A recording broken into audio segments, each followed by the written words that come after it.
Hello guys, आज के lecture में हम स्टोइचियोमेट्री के लेक्चर में बात करेंगे बैक टाइट्रेशन की। Back titration. तो ये बैक टाइट्रेशन क्या होता है? तो बेसिकली आप मानो आपके पास कोई मिक्सचर होगा या फिर कुछ भी सब्सटेंस होगा, मिक्सचर होगा, सॉल्यूशन होगा, कुछ होगा वगैरह। ये कुछ नेचर का होगा, मान लो ये बेसिक नेचर का है, एज्यूम करते हैं बेसिक नेचर का है। तो हम इसमें क्या करवाएंगे, इस मिक्सचर में बेसिकली अगर ये आपका बेसिक नेचर का मिक्सचर है, इसमें हम एसिड की ड्रॉप्स को टाइट्रेट करेंगे, एसिड से टाइट्रेट करेंगे मिक्सचर को न्यूट्रलाइज करने के लिए, राइट। इस प्रोसेस को टाइट्रेशन कहते हैं। यहाँ पे ये स्टॉपर है बेसिकली, तो हम एसिड डालेंगे। तो अब क्या होता है, जब हम एसिड डाल रहे होते हैं लैब में, केमिस्ट्री की लैब में, मान लो आपने स्टॉपर ऑन किया, बूंद टपक रही है, आपका ध्यान हल्का सा कहीं इधर उधर भटक गया, आपने एसिड ज़्यादा डाल दिया, तो वो पहले तो न्यूट्रलाइज हुआ, लेकिन अब एसिड ज़्यादा डल गया तो फाइनली क्या हो गया, नेचर एसिडिक हो गया। लेकिन आपको तो ये जो मिक्सचर था इसे पूरे को न्यूट्रल बनाना था, ठीक है। तो हम क्या करते हैं उसके बाद, तो ये फिर जो बचता है उसमें फिर हम दोबारा से क्या करते हैं, इस बार बेस से करते हैं टाइट्रेशन, बेस डालते हैं। तो ये जो मिक्सचर जो एसिडिक नेचर का था वो न्यूट्रलाइज हो जाता है, एसिडिक नेचर का था वो न्यूट्रलाइज हो जाता है बेसिकली। तो इसे बैक टाइट्रेशन कहते हैं बेसिकली, कि हमें कोई बेसिक नेचर का था उसे न्यूट्रल करना था, तो हमने एसिड डाला, लेकिन एसिड गलती से ज़्यादा डल गया, एक्सेस डल गया, तो हमें उसे बैक टाइट्रेट करते हैं, मतलब उल्टा वापस जाते हैं, उसे अब बेस डाल के उसे न्यूट्रलाइज करते हैं। तो ये बैक टाइट्रेशन है, titration in opposite direction basically.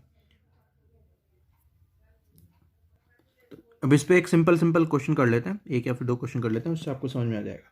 तो आपके पास एक सैंपल है of CaCO3 and CaSO4। तो बेसिकली कैल्शियम कार्बोनेट का एक सैंपल है और जिसमें CaSO4 मतलब एक्स्ट्रा है एक तरीके से। तो CaCO3 और CaSO4 का मिक्सचर भी कह सकते हो, कैल्शियम कार्बोनेट, कैल्शियम सल्फेट।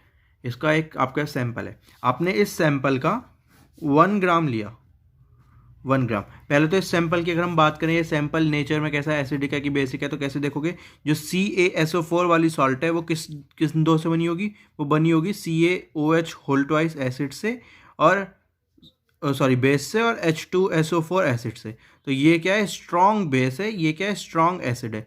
तो जब ये दोनों करेंगे तो जो सॉल्ट बनेगी, ये सॉल्ट जो बनेगी न्यूट्रल सॉल्ट बनेगी, राइट। ये हमने आपका एसिड बेस और सॉल्ट वाले लेक्चर में पढ़ रखा है। तो जो CaSO4 है वो न्यूट्रल सॉल्ट है। CaCO3 की बात करेंगे तो ये आपका किससे बना होगा, CaOH होल ट्वाइस, एक स्ट्रॉन्ग बेस से, है ना। और ये और किससे बना होगा, H2CO3 से बना होगा, जो कि क्या है, वीक एसिड है। तो जब स्ट्रॉन्ग बेस और वीक एसिड का मिक्सचर होता है तो क्या मिक्सचर बनता है, बेसिक बनता है नेचर में।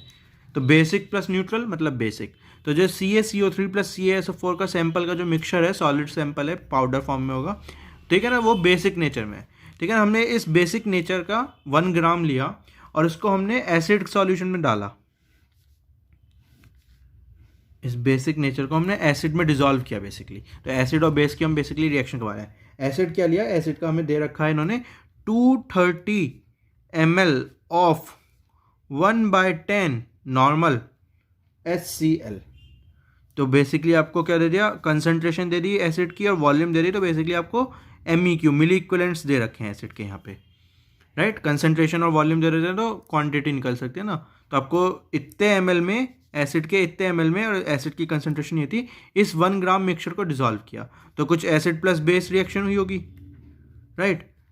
तो अब इन्होंने क्या कहा, इन्होंने कहा कि जो फाइनली जो मिक्सचर, ये 1 ग्राम ऑफ ये मिक्सचर प्लस ये, इससे जो फाइनली जो सॉल्यूशन बना वो न्यूट्रल नहीं बना, वो एसिडिक रह गया नेचर में। मतलब पहले ये बेसिक था, उसमें हमने एसिड ऐड किया, तो जो न्यूट्रल बनने की जगह हमने एसिड थोड़ा ज़्यादा मिला रखा है, तो वो एसिडिक रह गया। तो उस एक्सेस एसिड को न्यूट्रलाइज करने के लिए हमने उसमें बेस का ऐड किया। क्या बेस ऐड किया, basically 40 ml of 1/10 normal NaOH, इतना हमने बेस और डाला। तो फर्स्ट स्टेप में हमने एक 1 ग्राम का सैंपल लिया एक मिक्सचर का, उसमें हमने एसिड डाला, लेकिन हमने देखा कि जो सॉल्यूशन है वो एसिडिक बन गया, तो उसको न्यूट्रलाइज करने के लिए हमने बेस ऐड करा। तो हमें यहाँ पे भी बेसिकली बेस की क्या दे रखी है, क्वांटिटी दे रखी है, आपको वॉल्यूम दे रखी है, आपको कंसंट्रेशन दे रखी है। इन दोनों की वजह से आप क्वांटिटी निकाल सकते हो, और नॉर्मेलिटी में दे रखी है तो ग्राम इक्विवेलेंट्स में क्वांटिटी आएगी, और अगर आप मिलीलीटर की बात करोगे तो ग्राम इक्विवेलेंट्स के लिए मिली इक्विवेलेंट्स में बात कर सकते हो। तो यहाँ पे भी MEQ में आपके, तो यहाँ से आपको MEQ ऑफ एसिड टोटल मिल जाएंगे, राइट। यहाँ से आप देख ही सकते हो कि टोटल कितने होंगे MEQ ऑफ एसिड, 23 होंगे, राइट। 230 ml और 1/10 नॉर्मल, दोनों को मल्टीप्लाई करते हो तो 23 MEQ होंगे। सिंपल सिंपल यहाँ से आपको दिख रहे हैं तो 2, और क्योंकि HCl है ना, और मतलब 23 MEQ ऑफ एसिड है आपके पास बेसिकली। आप यहाँ से देख सकते हो बेस कितने हैं, बेस के MEQ कितने हैं, 40 × 1/10 कर दोगे बेसिकली तो 4, तो आपके पास 4 MEQ ऑफ बेस है। तो बेसिकली क्या हुआ, मतलब आपके पास कुछ यहाँ पे बेसिक नेचर होगा, उस बेसिक नेचर को हमने न्यूट्रलाइज करने के लिए एसिड डाला। कितने MEQ डाले एसिड के, 23 MEQ ऑफ एसिड डाले, तो वो न्यूट्रलाइज हुआ, लेकिन उसके बाद कुछ MEQ ऑफ एसिड बच गए जिसकी वजह से वो एसिडिक हो गया। तो जो एक्सेस एसिड बचा वो कितने MEQ ऑफ बेस ने न्यूट्रलाइज किया, 4 MEQ ऑफ बेस ने न्यूट्रलाइज किया। तो आपको पता है एक्सेस कितना था, तो आप यहाँ से इक्वल कर सकते हो, क्योंकि भाई एक्सेस एसिड और बेस को न्यूट्रलाइज किया है आपस में एक दूसरे को, तो जो एक्सेस एसिड की जो अमाउंट होगा वो बेस के MEQ के इक्वल होगा। तो एक्सेस एसिड कितने थे, 4 MEQ थे, 4 MEQ ऑफ एक्सेस एसिड थे, मतलब ये आप यहाँ से निकाल सकते हो, राइट। इसमें कोई प्रॉब्लम नहीं है, 4 MEQ ऑफ एक्सेस एसिड में। तो 4 अगर एक्सेस थे और 23 टोटल थे, तो 1 ग्राम ने कितने कंज्यूम करेंगे, 19, 23 में से 4 गए, राइट। टोटल 23 एसिड के MEQs हैं हमारे पास, क्वांटिटी है, उसमें से 4 तो एक्सेस बचे थे जो कि बेस ने न्यूट्रलाइज करे, बाकी 19 किसने यूज़ करे, ये जो स्टार्टिंग का मिक्सचर था 1 ग्राम ऑफ। तो बेसिकली आपके पास आ गया 19 MEQs of acid is equal to 19 MEQs of आपका ये मिक्सचर में से जो भी बेसिकली एसिड के साथ रिएक्ट करेगा। CaSO4 तो रिएक्ट ही नहीं करेगा, तो CaCO3 बेसिक नेचर में। तो आपको CaCO3 कैल्शियम कार्बोनेट के MEQs पता चल गए 1 ग्राम में कितने हैं।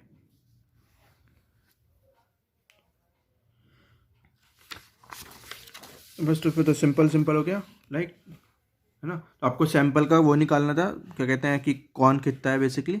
तो आपके पास CaCO3 है प्लस CaSO4 है, आपको ये टोटल इसका वेट पता है, 1 ग्राम वेट है। आपके CaCO3 की आपके पास क्वांटिटी पता है आपको, इसके 19 MEQs ऑफ CaCO3 है इस मिक्सचर में, CaCO3। तो 19 MEQs ऑफ CaCO3 का आप वेट निकाल सकते हो। कैसे वेट निकालोगे बेसिकली, तो बेसिकली ग्राम या ऐसे निकालोगे, ये वाली इक्वेशन से G × E × 1000 is equal to 19, ठीक है ना। मतलब सिंपल है। MEQs की डेफिनेशन है, MEQ ग्राम इक्विवेलेंट्स कितने होते हैं, gram divided by equivalent weights. MEQs में क्या करेंगे, मल्टीप्लाई बाय 1000 कर देंगे इधर की साइड, या फिर इधर की साइड डिवाइड कर सकते हो, फिर इधर की साइड मल्टीप्लाई, कुछ भी। तो G क्या होगा हमारा फाइनली, कितना वेट CaCO3 का इस मिक्सचर में, वो E क्या होगा, इक्विवेलेंट वेट ऑफ CaCO3, वो कितना होगा। CaCO3 का टोटल वेट शायद 100 होता है, तो CO3 का 60 होता है, कैल्शियम का 40 होता है, 100, और इसका N फैक्टर 2 है, तो 100 डिवाइडेड बाई 2 कितना हुआ, 50, तो इक्विवेलेंट वेट इसका 50 होगा।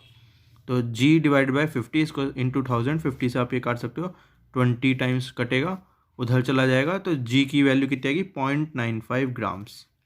तो 1 ग्राम मिक्सचर में आपके पास 0.95 ग्राम्स क्या है, CaCO3 है। तो 95% कह सकते हो आप CaCO3 है, और 5% क्या है, CaSO4 है।